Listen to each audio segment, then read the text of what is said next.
ശരി, അവർ കോണ്ടന്റ് ഉണ്ടാക്കുന്നതിന് നമുക്ക് യാതൊരു വിരോധവുമല്ലായിരുന്നു. കോണ്ടന്റ് ഉണ്ടാക്കുമെന്ന് വെച്ച് കഴിഞ്ഞാൽ ഒരാളുടെ ജീവിതം വെച്ച് താറടിക്കുന്നതായിട്ടുള്ള, ഇപ്പം രേണു സുധിയെ സംബന്ധിച്ച് പറഞ്ഞാൽ ഇപ്പോൾ ഒരു ക്യാൻസർ രോഗത്തെ അഭിമുഖീകരിച്ചുകൊണ്ട് ബെഡഡനായിട്ടുള്ള ഒരു അനുഭവമാണ്. കോട്ടയം മെഡിക്കൽ കോളേജ് ഹോസ്പിറ്റലിലെ ചികിത്സയിലിരിക്കുകയാണ്, നിങ്ങൾക്ക് ഓരോരുത്തർക്കും അറിയാം.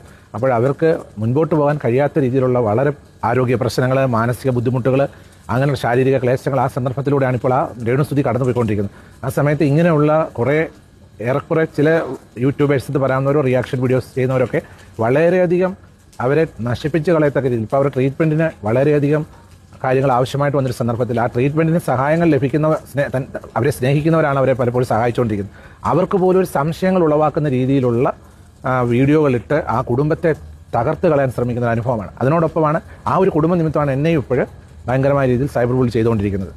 എനിക്ക് പുറത്തിറങ്ങാൻ കഴിയാത്ത രീതിയിൽ എന്റെ സ്ഥാനത്ത് വേറൊരാളിനെ അവർ ജീവിതം ആത്മഹത്യ ചെയ്യുന്ന സാഹചര്യത്തിലുള്ള വളരെ മോശമായ കാര്യങ്ങൾ എന്നെപ്പറ്റി പ്രചരിപ്പിക്കുന്നുണ്ട്. മലപ്പുറം ജില്ലക്കാരനായിട്ടുള്ള യൂട്യൂബറെ ഇവിടെ ഇപ്പോൾ അറസ്റ്റ് ചെയ്ത് ഇപ്പോൾ ഇവിടെ ലോക്കപ്പിലാണ് അദ്ദേഹം ഉള്ളത്. സാധുവായ എന്നെയും സാധുവായ രേണു സുധിയുടെ കുടുംബത്തെയും ചവിട്ടി മരിച്ചാൽ ചോദ്യം ചെയ്യാൻ ആളില്ല, അവർക്കെതിരെ എന്ത് തെറി വിളിച്ചാലും ഇവിടെ ഒരു നിയമം നടപ്പിലാകത്തില്ല എന്നുള്ളൊരു തോന്നൽ കൊണ്ടാണ് ഇങ്ങനെയുള്ള കാര്യം. അതുകൊണ്ട് ഏതറ്റം വരെ ഇനി എന്ത് നിയമം മുന്നോട്ട് പോകാൻ നിയമപാലകർ അവരോടൊപ്പം മുൻപോട്ട് നിന്നുകൊണ്ട് ഏതറ്റം വരെ നിയമത്തിന്റെ വഴിയിൽ പോകുക എന്നുള്ളത് മാത്രമേ ഞാൻ ആഗ്രഹിക്കുന്നു.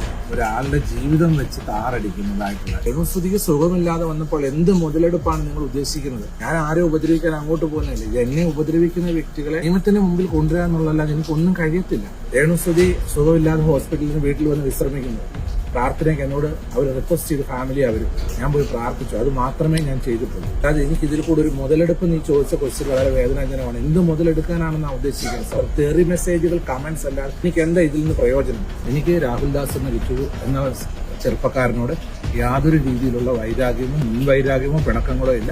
അവരുടെ പിതാവ് മരിച്ച സമയത്ത് ആരോടും ഇല്ലാതെ അവരെ സപ്പോർട്ട് ചെയ്യാനില്ലാത്ത സമയത്ത് ഞാൻ എന്റെ കുടുംബസ്ഥത്തിൽ നിന്ന് ആ കുഞ്ഞുങ്ങളെ സഹായിക്കുവാനായിട്ട് 7 സെന്റ് സ്ഥലം കൊടുത്ത് ചേർത്ത് നിർത്തുക മാത്രമേ ഞാൻ ചെയ്തിട്ടുള്ളൂ. ഒരു പ്രമുഖ യൂട്യൂബർ കഴിഞ്ഞ ജൂലൈ 13 മുതൽ എന്നെ നിരന്തരമായി മോശമായ വീഡിയോകളിട്ട് ഭയങ്കരമായ രീതിയിൽ എന്നെ അപമാനിക്കുകയും എൻ്റെ വ്യക്തിപരമായ ജീവിതത്തെ, കുടുംബജീവിതത്തെ, എൻ്റെ മിഷണറി വൈദിക ജീവിതത്തെ എല്ലാം താറടിച്ചുകൊണ്ട് വീഡിയോ ഇട്ടുകൊണ്ടിരുന്ന യൂട്യൂബർക്കെതിരെ ഞാൻ മുഖ്യമന്ത്രിക്കും ആഭ്യന്തരമന്ത്രിക്കും കോട്ടയം പോലീസ് മേധാവിക്കും പരാതി നൽകി. അതിൻ്റെ അടിസ്ഥാനത്തിൽ മലപ്പുറത്തുനിന്നും ആ യൂട്യൂബറെ അറസ്റ്റ് ചെയ്തുകൊണ്ട് വന്നിരിക്കുകയാണ്.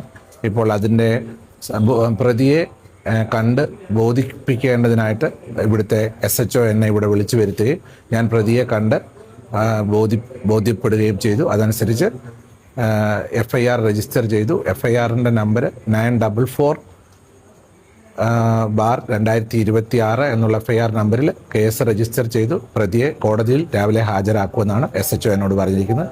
പ്രതി ഇവിടെ ലോക്കപ്പിലാണ് ഇപ്പോൾ ഉള്ളത്.